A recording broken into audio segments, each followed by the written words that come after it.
quero deixar uma palavra de introdução para você, que está no Salmo 16, verso 8, que diz: sempre tenho o Senhor diante de mim, com Ele à minha direita, não serei abalado. Não serei abalado. Nós precisamos entender que Deus está no controle de todas as coisas. Mas a palavra que eu quero ministrar para os irmãos nessa noite, eu quero usar como texto base. Eu já preguei essa mensagem há um tempo atrás na IPAM, mas hoje, de tarde, enquanto eu descansava, depois do almoço, essa palavra me veio à mente e senti do Espírito Santo de ministrar novamente, porque ela é oportuna para o momento em que estamos vivendo. Está no livro do profeta Isaías, capítulo 21, verso 11. Acho que uma das piores sensações que nós temos é quando é lidar com o silêncio de Deus. Sim ou não? Lidar com o silêncio de Deus. Eu não sei quem já teve essa sensação. Eu acho que todos nós, acho que inclusive nesse momento muitas pessoas estão... algumas pessoas têm um senso profético e conseguem discernir no Espírito e sabem que Deus está movendo. Eu creio que eu estava alguém me mandou um vídeo hoje sobre a apóstola Valnice falando algo e disse: Deus colocou o mundo num Shabá, né? Deus colocou o mundo num Yom Kippur, que o Yom Kippur em Israel é um período onde todos tiram para arrependimento. Você não vê ninguém nas ruas e o povo vai se lamentar e se arrepender pelos seus pecados. E eu tenho para mim que, como eu disse de manhã, através de Zacarias, Deus falou através de Zacarias para o povo: vocês estavam na Babilônia, agora estão em Jerusalém, mas vocês deram as costas para mim, o Deus que tirou vocês da Babilônia, o Deus que livrou vocês do Egito, e agora é tempo de vocês voltarem para o Senhor. Eu acho que nós estávamos muito atarefados, todos nós e todo o mundo correndo as suas carreiras e fazendo os seus planos, até que veio uma pausa. Eu quero que você entenda uma coisa: não é o fim, é uma pausa. É uma pausa. E nesse tempo, algumas coisas na sua vida, você vai ver que você estava carregando de maneira desnecessária. Algumas coisas você vai precisar jogar fora e você vê que você não precisa daquilo. Deus, na verdade, está levando o mundo a uma oportunidade de arrependimento para viver um grande avivamento. Porque nós oramos por avivamento, mas o que precede um avivamento é uma vida de quebrantamento. É uma vida de arrependimento, é uma vida de perdão, é uma vida de leveza. O único peso que tem que estar sobre nós é o peso da glória do Senhor. Nenhum outro tipo de peso você deve aceitar. Então, o povo, nós vamos ler aqui o verso 11. Aqui, na verdade, é uma profecia contra a Babilônia, todo o verso 21 do profeta Isaías, mas no verso 11 ele faz uma advertência contra Dumá. Dumá era uma cidade ao norte da Arábia. Dumá era um oásis. Dumá era um lugar maravilhoso, era um lugar assim paradisíaco. Porém, os edomitas eram os descendentes de Esaú e eles eram extremamente hostis contra os judeus. Então, vem uma advertência do Senhor através do profeta Isaías, dizendo: advertência contra Dumá. Gente de Seir me pergunta: guarda, quanto tempo falta para acabar a noite? Guarda, quanto tempo falta para acabar a noite? O guarda responde: logo chega o dia, mas a noite também vem. Se vocês quiserem perguntar de novo, voltem e perguntem. Aqui eu vejo algumas coisas que eu quero compartilhar com você nessa noite. Primeiro, o significado da palavra Dumá. O significado dessa palavra, dessa cidade, dessa advertência contra essa cidade. Dumá significa silêncio mortal. Esse é o significado da palavra Dumá. Silêncio mortal. Mas olha que paradoxo. Um lugar de silêncio mortal, surge um povo gritando: guarda, há quanto tempo Quanto tempo falta para acabar a noite? Eles estavam sendo castigados. E o povo de Seir perguntando desesperadamente: quanto tempo falta para essa situação acabar? Será que os nossos inimigos estão vindo novamente? Será que eles estão vindo nos castigar novamente? Será que eles estão vindo nos saquear, roubar aquilo que temos produzido, causar terror sobre nós? Será que eles estão vindo novamente? A questão é que, num lugar de silêncio mortal, gritos emanando, e muitas pessoas estão nesse lugar, às vezes vivendo um silêncio por fora, mas a alma gritando por dentro. É o clamor de um desesperado. Não sei se você já conheceu gente, ou você já esteve nessa situação, que nem força para gritar mais você tem. Nem força para clamar você tem, nem força para expressar a sua dor em forma de palavras você consegue mais. Mas eu quero que você entenda que o Senhor conhece o clamor da sua alma. E Deus não está indiferente nessa situação toda. Deus vai usar essa situação para nos moldar. E como eu disse de manhã, e vou repetir agora à noite, quando isso passar, nós seremos outras pessoas. A igreja será outra igreja. Quanto tempo falta para acabar a noite? Talvez essa seja a sua pergunta. Quanto tempo falta? Quanto tempo a gente vai ficar assim? Eu não tenho resposta para te dar de maneira clara. Quanto tempo falta para esse sofrimento acabar? A esperança se foi, talvez a esperança da cura, a esperança de bons negócios, a esperança de um ano promissor, todos os planos. Por isso, queridos, isso aí, eu não sei quem lembra da mensagem que eu preguei, acho que no Réveillon aqui. Eu falei que pessoas fazem planos para 10 anos, e você não sabe o que vai acontecer daqui a um mês. Muitos são os planos no coração do homem, mas o que prevalece é o propósito do Senhor. Talvez você está nesse momento: eu fiz planos para março, eu fiz planos para abril, eu fiz planos para maio, eu fiz planos e agora eu não sei o que será. Eu quero que você saiba o seguinte: Deus sabe o que será. Deus sabe. Sabe, o silêncio é mortal, porque para muitos a esperança se foi. O silêncio é mortal, porque para muitos não acreditam que se possa haver saída, então estão sem perspectiva de futuro, estão vivendo uma incerteza total, sofrimento prolongado, insatisfação na alma. Então alguém chega ao profeta, o sentinela que estava na torre de vigia, era o profeta Isaías. Então chegavam para ele e ficavam clamando: o que você vê aí de cima? Quanto tempo falta para acabar essa noite? Quanto tempo falta para acabar essa nossa agonia? Você consegue enxergar alguma coisa aí de cima? E aí o profeta responde: olha, a noite vai terminar, logo o dia vem, mas vai vir outra noite. Na verdade, o profeta estava dizendo o seguinte: o dia que vocês precisam é uma vida de intimidade e relacionamento com Deus. Enquanto vocês derem as costas para Deus, vocês vão ficar nessa montanha russa, de noite e dia, na alma, montanhas russas emocionais, sabe, buracos emocionais, porque vocês estão tentando levar uma vida sem Deus. As escolhas que vocês fizeram, as escolhas levaram vocês a viver da maneira que vocês estão hoje, sendo castigados e sendo oprimidos. Vocês precisam se voltar para o Senhor, para que haja uma luz, para que haja uma manhã eterna. Meu Deus, sabe, o profeta responde: vem, voltem quando você quiser, podem perguntar o quanto vocês quiserem, mas na verdade o que ele estava querendo dizer é isso: vocês precisam se voltar para o Senhor. Em outro capítulo ele vai dizer para o povo, para esse mesmo povo, que enquanto eles não voltarem-se para o Senhor, a vida deles será como alguém que deita numa cama curta e se cobre com cobertor estreito.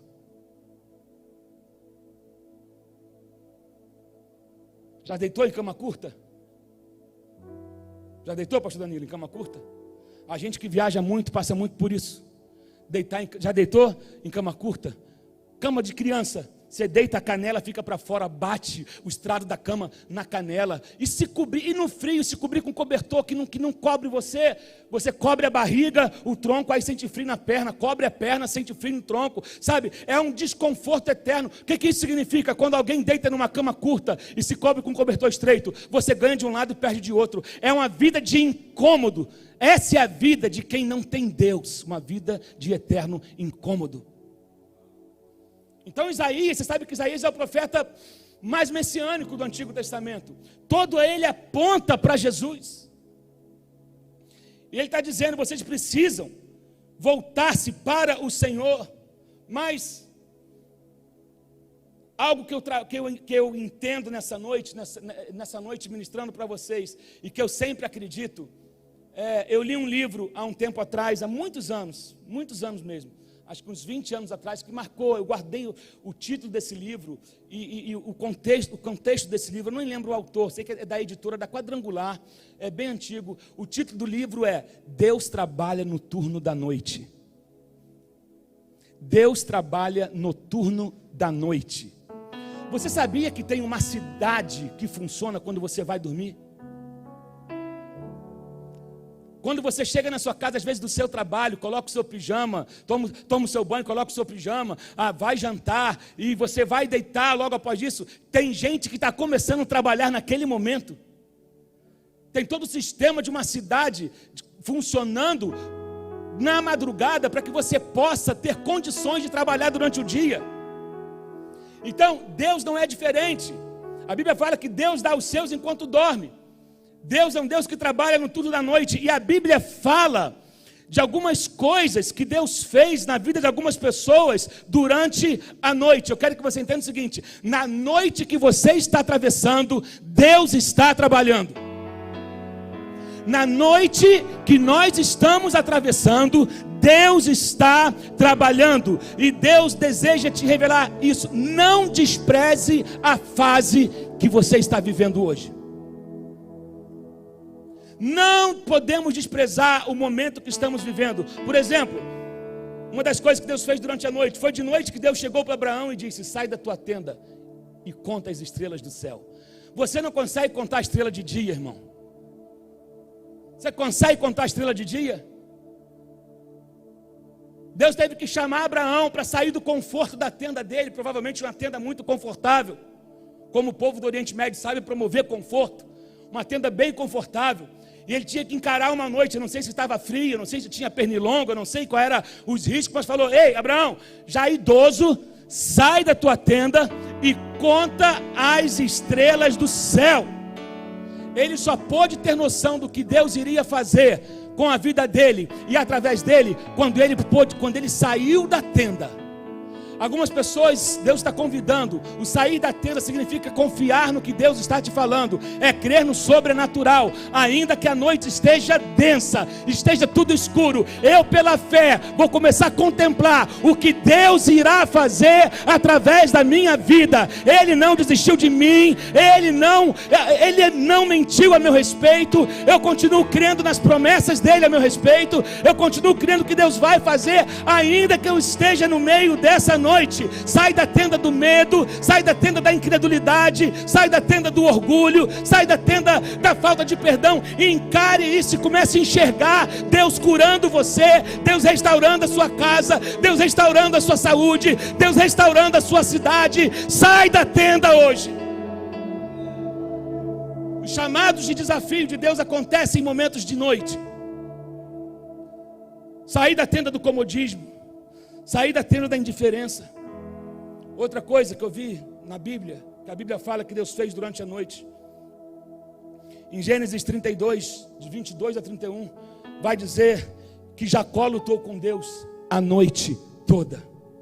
Você conhece, né? Jacó segurou o anjo, não deixou subir. E o anjo perguntou: o que queres que eu te faça? Jacó lhe respondeu: me dá a minha bênção para depois subir. Não vou te deixar sair daqui. Ele lutou com Deus porque ele carregava em si um nome: Jacó, usurpador, o enganador. Devia ser motivo de chacota. Lá vai o cara que dá volta nos outros, lá vai o trambiqueiro, botaram esse nome nele, lá vai aquele que passou a perna no irmão, lá vai aquele que é enrolado, lá vai aquele que não dá certo, lá vai aquele que vive fugindo, lá vai aquele que não tem paradeiro, lá vai aquele que não tem futuro, lá vai aquele que não tem esperança, lá vai aquele que foi largado, lá vai aquele que foi rejeitado. Eu não sei qual o rótulo, qual o título que colocaram em você, mas quando Jacó viu uma possibilidade de mudança, ele se agarrou naquilo e disse que ele lutou com o anjo a noite toda. Só que quando o sol brilhou, ele teve o seu nome trocado. Ele não era mais Jacó, ele era Israel. Há um preço da mudança. Muitos oraram, muitos de nós estamos orando para que Senhor me muda, Senhor me transforma. Deus arrumou um jeito de colocar você numa oficina. Ah, mas Deus não precisava disso, mas Ele usa as situações que acontecem. Tudo Deus usa a favor dEle. Oh meu Deus. Tudo Deus usa, todas as coisas cooperam para o bem daqueles que amam a Deus e que foram chamados segundo o seu propósito. Jacó queria mudança, ele não queria ficar daquele mesmo jeito. Aproveite esse tempo que você está em casa, gaste noites de oração em Deus, com Deus. Gaste noites de oração. Está sem sono, vai ler a palavra. Está sem sono, vai ouvir uma mensagem. Está sem sono, vai dobrar o joelho, vai orar. Não vai ficar zapeando na TV procurando o que assistir, coisas que não vão te edificar. Esse é o tempo que você não tem mais desculpa para dar, para não orar, para não crescer, para não ter relacionamento com Deus. Outra coisa que eu vejo que Deus fez foi com Moisés. Acho que eu citei isso aqui de manhã. Moisés conduzindo o povo que foi liberto do Egito, Êxodo capítulo 14, diante do Mar Vermelho, sem saber o que fazer. Porque clama, ele vai orar. O que clamas a mim, Moisés? Diga ao povo que marcha, toca com a vara no mar e o mar vai abrir. E ele tocou e o mar abriu. Diz a Bíblia que o vento soprou a noite toda. Quando o sol brilhou, eles já estavam do outro lado. Entende que Deus está te conduzindo nesse processo da noite. Algumas pessoas estavam brincando com Deus, algumas pessoas estavam vivendo uma vida simplesmente religiosa, e Deus está trazendo uma mudança. Deus mexeu no teu conforto esse tempo, no nosso conforto, porque Deus está falando comigo também, Deus está falando com toda a liderança de um mundo.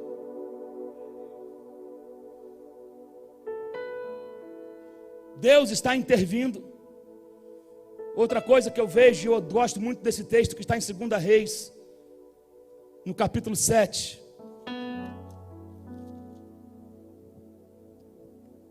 Ah, esse texto é maravilhoso.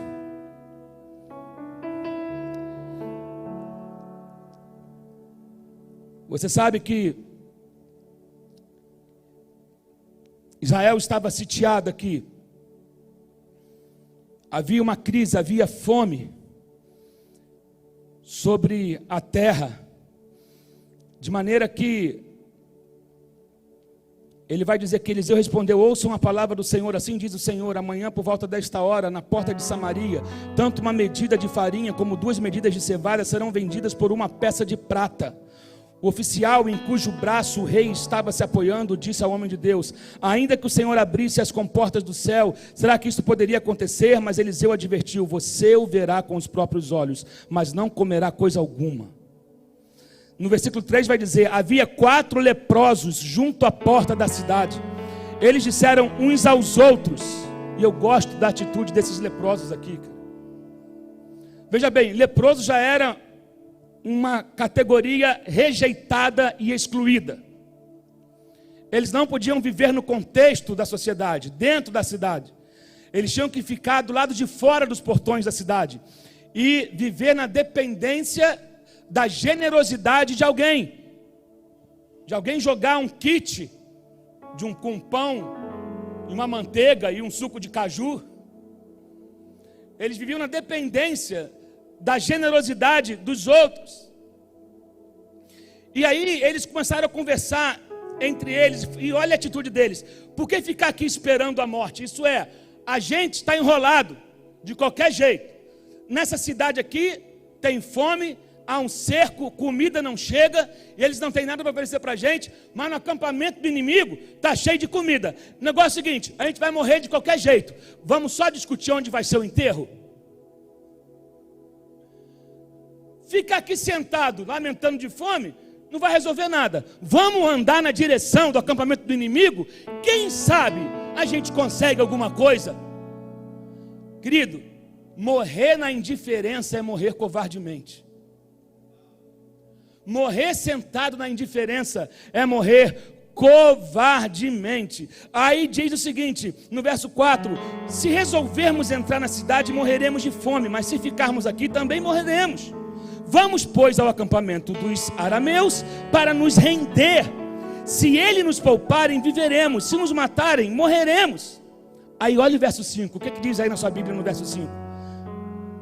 Ao anoitecer, eles foram ao acampamento dos arameus. Quando chegaram às imediações do acampamento, viram que não havia ninguém ali. Que coisa linda! Pois o Senhor tinha feito os arameus ouvirem o ruído de um grande exército com cavalos e carros de guerra. De modo que disseram uns aos outros: ouçam, o rei de Israel contratou os reis dos hititas e dos egípcios para nos atacarem. Então, para salvar sua vida, fugiram ao anoitecer, abandonando tendas, cavalos, jumentos, deixando o acampamento como estava. Querido, sabe o que eu vejo nisso aqui? A ação simultânea de Deus. Quando você se posiciona em Deus, mesmo sendo de madrugada, mesmo sendo na noite, Deus se levanta em teu favor. Deus fez com que 4 leprosos andando parecesse como um exército poderosíssimo indo contra aquele povo que estava indo contra os arameus. Que coisa linda! Eles poderiam ter esperado o amanhecer, até porque caminhar de noite naquela época era muito perigoso. Caminhar de noite para alguém que já é debilitado de saúde não era recomendado. Mas eles falaram: nós não podemos esperar, está de noite, mas é de noite que nós vamos nos mover. Eu quero que você entenda que o tempo de Deus é sempre o melhor tempo. O tempo de Deus é sempre o melhor tempo. Geralmente o tempo de Deus é meio absurdo. Geralmente os caminhos de Deus nós não entendemos. A Bíblia fala que nós não entendemos realmente os caminhos de Deus, mas o caminho de Deus é perfeito e a palavra dele é poder. Aqueles homens se levantaram e o resultado disso tudo foi que quando eles chegaram ao acampamento, não tinha mais ninguém lá. Provavelmente começando a amanhecer o dia. Eu quero que você entenda que vai amanhecer na nossa vida. Vai amanhecer na tua vida e você vai ter surpresas.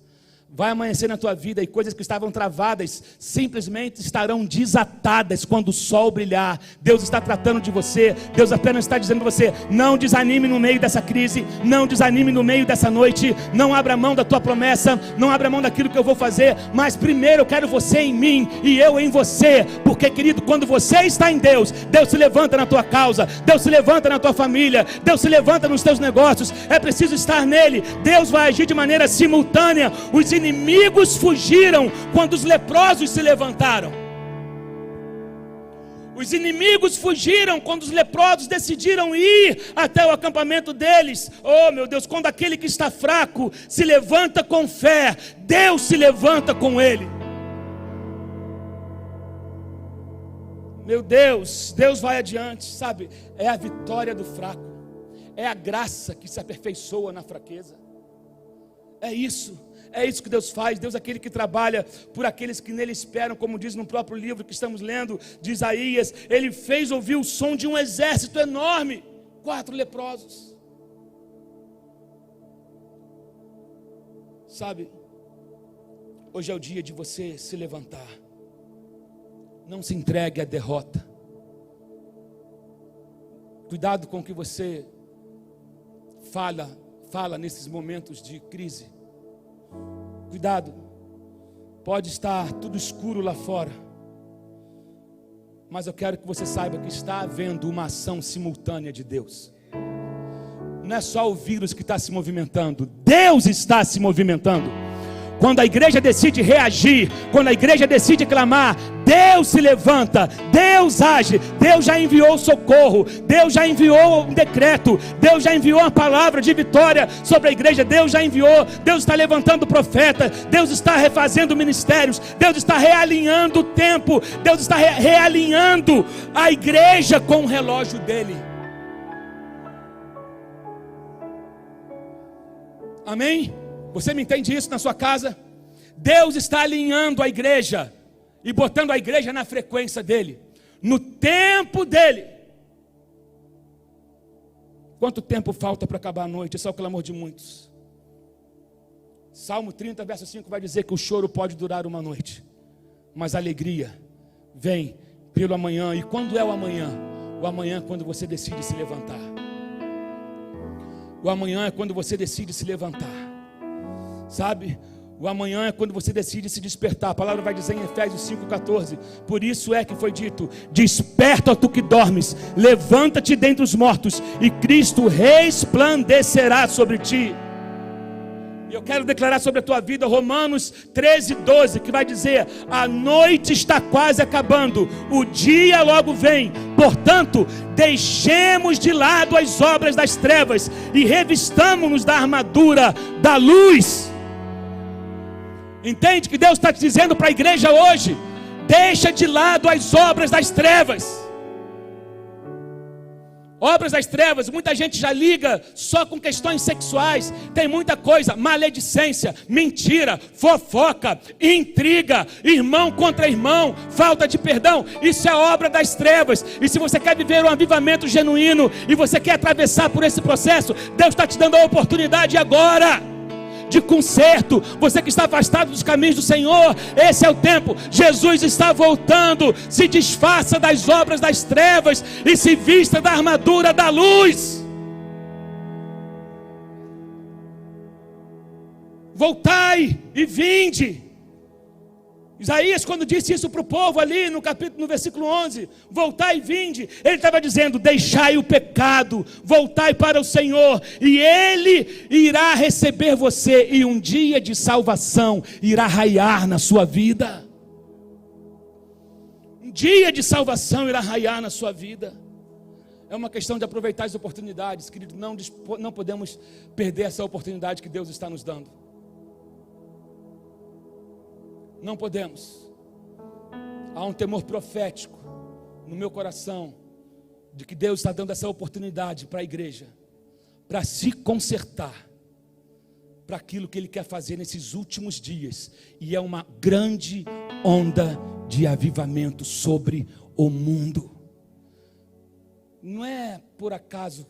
Vocês não acham interessante ter acontecido o Descende no dia 8 de fevereiro? Um grande comissionamento para envio de missionários, e de repente as fronteiras se fecham. Mas na verdade eu acho que Deus está usando isso para preparar, para fortalecer, porque a hora que as fronteiras forem abertas, ninguém vai segurar o agir de Deus, o mover de Deus. Pessoas estão sendo formadas hoje. Eu digo que toda crise é um útero. Toda crise é um útero onde Deus está gerando líderes extraordinários, mulheres extraordinárias, homens extraordinários, artistas extraordinários. Tudo que for, seja lá qual for a sua profissão, são homens extraordinários, são gerados no ventre da crise. Mas quando a bolsa rompe, quando chega a hora de nascer, não há quem possa impedir. Vai nascer, vai abalar a terra, vai abalar as nações, aleluia, e Deus vai fazer coisas grandes através da tua vida. Você está no útero da aflição, mas vai chegar o dia do seu parto, vai chegar o dia que o seu novo eu vai nascer, e se prepara, porque esse dia está chegando. Ei, Isaías 61:2 diz: dispõe-te, resplandece, porque vem a tua luz, e a glória do Senhor vai nascendo sobre ti. Aleluia.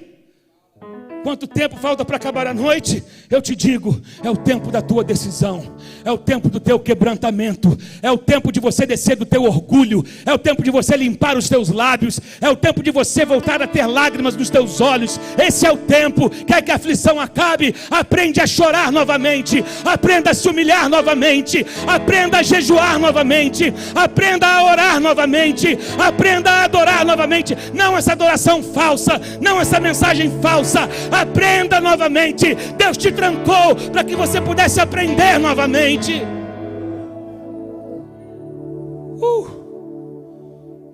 Entrega a tua vida a Jesus.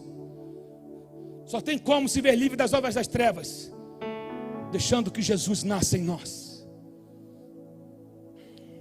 entregando a vida totalmente a Ele, porque não há salvação além dEle, não há salvação fora dEle. E eu tenho uma boa notícia para dizer: haverá um dia em que a noite não mais existirá. A noite está com os dias contados. Eu vou repetir isso, não sou eu que digo isso, é a Bíblia. A Bíblia que diz em Apocalipse 22:5: ali não haverá mais noite, não necessitarão de luz de lâmpada, nem de luz do sol, pois o Senhor Deus iluminará e reinarão para todo sempre.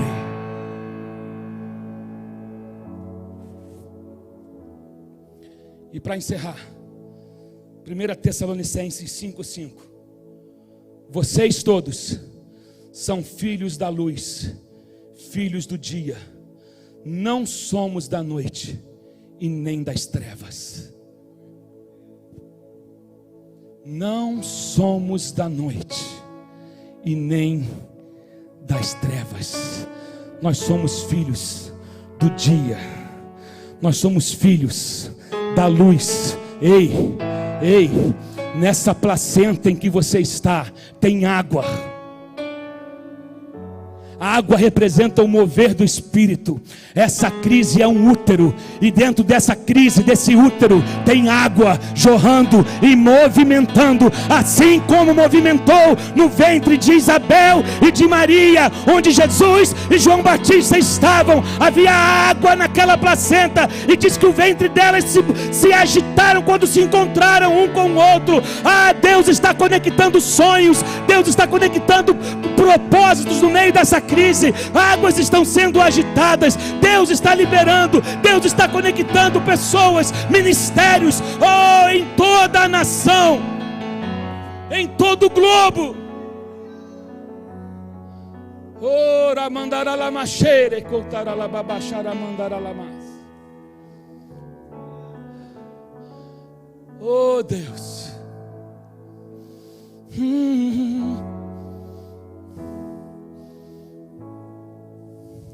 Aleluia, glorifica o Senhor onde você está. Esse é o tempo de você se desfazer das obras das trevas. Se desfaça de todo embaraço. De todo embaraço. Se tem algo a ser confessado, perdoado, liberado, desce do orgulho. Está nas trevas do medo, do pavor, do pânico, confesse isso ao Senhor. Eu quero te dizer que não é o fim. Não é o fim. Deus está gerando uma nova versão de você para um tempo novo de avivamento. É tempo de uma limpeza. É tempo de uma limpeza. Cuidado com o seu tempo de ociosidade dentro de casa.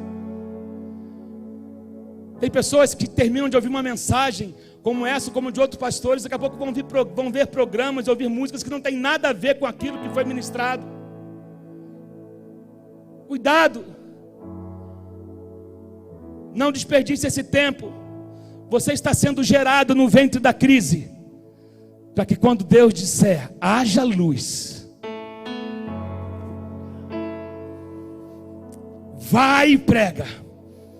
Fique tranquilo, que Deus está mantendo. Deus vai manter a tua provisão. Quero profetizar sobre a tua vida. Você que está preocupado, Deus já foi lá na frente, irmão. Deus está no nosso amanhã. Eu tenho declarado isso. Não fique preocupado com os negócios que você ia fechar, com os contratos que você ia fechar. Eu sei que essa preocupação abate todos nós, inclusive a mim. Eu não sou de ferro. Eu não sou de ferro. Mas eu creio que Deus é um Deus de provisão e de providência. Ou nós cremos, ou nós não cremos, não tem meio termo. Quando isso passar, eu tenho para mim que esses corredores ficarão cheios de filas de pessoas para contar testemunhos do que Deus está fazendo nesse tempo.